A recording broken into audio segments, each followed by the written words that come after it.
أسوأ إدارة اتدارت للنادي الأهلي في آخر سنتين. أيوه أنا معاك في آخر سنتين، بس النادي الأهلي لحد الآن مش قادر ياخد موقف من إمام عاشور خوفا من الجمهور والسوشيال ميديا. مش جمهور الأهلي، هو كده كده جمهور أهلي معلم عليه ومنمرهم، خوفا من الجمهور الفريق التاني والسوشيال ميديا. لعيب عندك مش هقول لك بقى بيدعي الإصابة، يا عم كان مصاب وخف وهيلعب الماتش الجاي. خلاص بقى هيلعب ليه؟ عشان هيجدد له بكام؟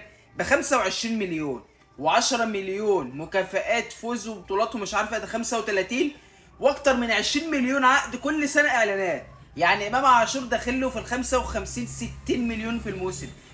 رزقه ربنا يبارك له. مش بتكلم في ده، انا بتكلم في اداره النادي الاهلي اللي مش قادره تاخد موقف علشانه، عشان امام. ليه كلمت النقطه ده مره واثنين وثلاثه؟ هو مش بمسك الترند، مش بمسك الترند. انا هنا بعمل فيديوهات يا جدعان للناس اللي بتفهم كوره.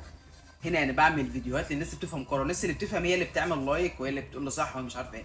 غير كده مع احترامي ليك، مع احترامي ليك، انت ماشي ورا هوجه السوشيال ميديا بس مفيش 200 جنيه تفكير خالص. انت مش قادر تاخد موقف من امام عاشور ليه؟ قلنا امام عاشور اعتذر لنا وجبناه وبتاع وخلاص، وعلى عيني وعلى راسي. امام عاشور عمل موقف واثنين وثلاثه واربعه، ما باخدش موقف. امام عاشور الوقت مش هيلعب، الماتش الجاي مش هينزل اساسي. اسمع مني، خدها مني هنا. والماتش الجاي ان شاء الله هقول لك ان انا كنت صح. الماتش الجاي ماتش زد، امام عاشور هيبقى في القائمه، مش هينزل اساسي. ليه؟ هيقول لك اصل احنا كنا بنعده علشان ينزل تمهيدي للعوده بتاعته وهينزل تبديل، مع انه ممكن ينزل اساسي عادي بس هينزل تبديل عشان القصه تترسم صح. خدها مني يا عم، خدها مني. مفيش حد فاهم القصه قدي، ومفيش حد بيتكلم ولا هيقول لك الكلمتين دول قدي.